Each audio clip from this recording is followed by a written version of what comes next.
사랑하는 은혜와 진리 장로교회 교우 여러분, 어젯밤도 평안하셨습니까? 오늘도 저와 여러분의 모습을 통해 우리 은혜와 진리 장로교회가 주님께 영광을 돌려드리는 건강한 교회로 세워져가는 하루가 되시기를 주님의 이름으로 축원합니다. 오늘 새벽에 만나본 문은 데살로니가 후서 1장 1절로 12절입니다. 데살로니가 후서 1장 1절로 12절을 제가 읽어드리겠습니다. 바울과 실로아노와 디모데는 하나님 우리 아버지와 주 예수 그리스도 안에 있는 데살로니가인의 교회에 편지하노니 하나님 아버지와 주 예수 그리스도로부터 은혜와 평강이 너희에게 있을지어다.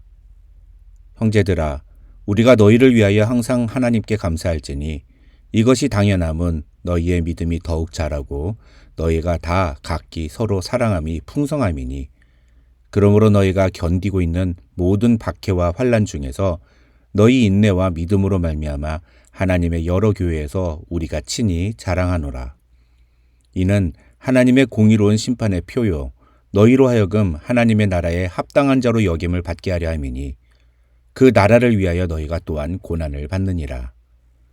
너희로 환난을 받게 하는 자들에게는 환난으로 갚으시고 환난을 받는 너희에게는 우리와 함께 안식으로 갚으시는 것이 하나님의 공의시니 주 예수께서 자기의 능력의 천사들과 함께 하늘로부터 불꽃 가운데에 나타내실 때에 하나님을 모르는 자들과 우리 주 예수의 복음에 복종하지 않는 자들에게 형벌을 내리시리니 이런 자들은 주의 얼굴과 그의 힘의 영광을 떠나 영원한 멸망의 형벌을 받으리로다.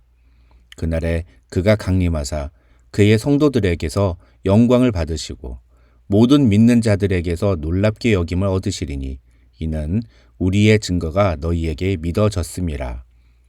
이러므로 우리도 항상 너희를 위하여 기도함은 우리 하나님이 너희를 그 부르심에 합당한 자로 여기시고 모든 선을 기뻐함과 믿음의 역사를 능력으로 이루게 하시고 우리 하나님과 주 예수 그리스도의 은혜대로 우리 주 예수의 이름이 너희 가운데서 영광을 받으시고 너희도 그 안에서 영광을 받게 하려 함이라. 이번 주에 우리가 다루게 될 데살로니가 후서는 바울이 데살로니가 전서를 쓴 지 얼마 지나지 않은 시점에 쓴 편지라고 학자들은 설명합니다. 어떤 학자는 바울이 데살로니가 전서를 쓴 지 3개월 정도 뒤에 데살로니가 후서를 썼다고 주장하기도 합니다. 그러다 보니 사실 데살로니가 후서에서 다루는 내용들은 전부 다 이미 데살로니가 전서에서 한번 다룬 내용들입니다. 데살로니가 후서에서 바울이 언급하는 주제는 크게 두 가지인데 하나는 환난에 대한 성도의 바른 태도이고 다른 하나는 재림에 대한 바른 이해와 태도입니다. 이 주제들은 데살로니가전서 3장, 4장, 5장에 나오는 내용들입니다. 그렇다면 바울은 왜 이런 주제들을 다시 한번 언급하면서 데살로니가 후서를 썼을까요? 학자들은 바울이 데살로니가 전서를 써서 보낸 후에 데살로니가를 오가는 사람들로부터 데살로니가의 종말론과 관련된 잘못된 이단이 들어와서 많은 사람들을 혼란시키고 있다는 소식을 들었다고 설명합니다. 그래서 바울은 이런 이단의 침투로 말미암아 데살로니가 교회 교인들도 분명 혼란을 겪고 있을 것이라 생각하고 또 실제로 그런 경우가 있다는 말도 전해 들어서 그에 대해서 다시 한번 확실하게 가르쳐주기 위해서 데살로니가 후서를 썼다고 설명합니다. 그렇다고 해서 데살로니가 교회가 문제가 많은 교회였다 이런 뜻은 아닙니다. 오히려 데살로니가 교회는 그 어떤 교회보다도 건강하게 성장하는 교회였습니다. 3절을 보시면 바울은 데살로니가 교회 교인들에 대해서 우리가 너희를 위하여 항상 하나님께 감사할지니 이것이 당연함은 이라고 말합니다. 다시 말하면 데살로니가 교회를 생각할 때마다 하나님께 감사의 고백을 올리는 것이 당연하다는 겁니다. 왜 그럴까요? 그 이유를 바울은 그 뒤에 이렇게 말합니다. 너희의 믿음이 자라고 너희가 다 각기 서로 사랑함이 풍성함이니. 여기서 너희의 믿음이 자라고 라는 표현은 헬라어 원어 의미 그대로 번역하면 너희의 믿음이 급격하게 성장하고 라는 뜻이라고 합니다. 재미있는 건 신약 성경에 자라는 것과 관련된 표현들이 수없이 많이 나오는데 이 3절에 나오는 자라고 라는 의미를 가진 헬라어 단어는 여기에 딱 한 번만 사용됐다는 겁니다. 그러니까 이 3절에서 말하는 자라고 라는 의미는 우리가 아는 그런 일반적인 성장을 의미하는 것이 아니라 굉장히 급속도로 생각하지도 못할 만큼 놀랍게 성장을 보여주었다는 것입니다. 중요한 건 그런 믿음의 성장이 어떤 상황에서 일어났느냐는 겁니다. 4절을 보면 바울은 그러므로 너희가 견디고 있는 모든 박해와 환난 중에서 너희 인내와 믿음으로 말미암아 하나님의 여러 교회에서 우리가 친히 자랑하노라고 말합니다. 데살로니가 교회 교인들은 여러 박해와 환난 중에서도 믿음이 급격하게 성장하는 모습을 보여주었다는 것입니다. 사랑하는 성도 여러분, 믿음의 성장은 결코 좋은 환경이나 상황 속에서 일어나지 않습니다. 오히려 믿음의 성장은 힘들고 어려운 상황일 때 더 분명하게 경험할 수 있습니다. 왜냐하면 그런 힘들고 어려운 상황과 환경이 우리의 믿음을 시험해 볼 수 있는 좋은 현장이기 때문입니다. 데살로니가 교회 교인들은 여러 가지 박해와 환난으로 힘들고 어려운 시간을 보냈습니다. 그러나 그들은 바울이 보내준 편지, 그러니까 데살로니가 전서를 읽고 난 후에 복음에 대한 더 분명한 확신과 위로를 받았고 이를 통해서 믿음을 더 굳게 세우는 모습을 보여주었던 것입니다. 그래서 4절 끝부분을 보시면 이런 데살로니가 교회 교인들에 대한 소식을 들은 바울은 너희 인내와 믿음으로 말미암아 하나님의 여러 교회에서 우리가 친히 자랑하노라고 말합니다. 다시 말하면 바울은 여러 교회에서 데살로니가 교회 교인들의 믿음에 대해서 자랑을 하고 있다는 것입니다. 사랑하는 은혜와 진리 장로교 교우 여러분, 우리 교회도 이렇게 누군가에게 당당하게 자랑할 수 있는 교회로 믿음이 성장하는 교회가 되기를 주님의 이름으로 축원합니다. 우리 교회를 아는 사람, 적어도 우리 교회를 한 번이라도 경험해 본 사람이라면 누구나 어디를 가든지 은혜와 진리 장로교회는 정말 좋은 교회라고 자랑하는 그런 교회가 됐으면 좋겠습니다.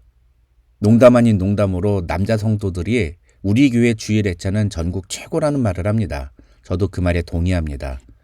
그런데 저는 우리 교회가 주일 애찬 반찬만 최고라고 소문나는 교회가 아니라 그보다도 우리 교회 성도들은 정말 믿음이 대단한 성도들이라고 소문났으면 좋겠습니다. LA 북쪽에 있는 작은 베이커스필드라는 동네에 은혜와 진리 장로교회라는 교회가 있는데 그 작은 한인교회 성도들은 정말 믿음이 뜨겁고 열정적이다. 그 교회 성도들은 하나님의 말씀을 배우는 일에 정말 열심을 내고 그래서 삶에서 예수의 제자답게 살려고 노력하는 성도들이다. 이런 소문이 났으면 좋겠습니다. 여러분은 우리 교회가 어떤 교회라고 사람들에게 소문이 났으면 좋겠습니까? 그 다음 5절부터 12절에서 바울은 이렇게 믿음이 급격하게 성장하는 데살로니가 교회 교인들을 위로하고 격려하는 내용을 언급합니다.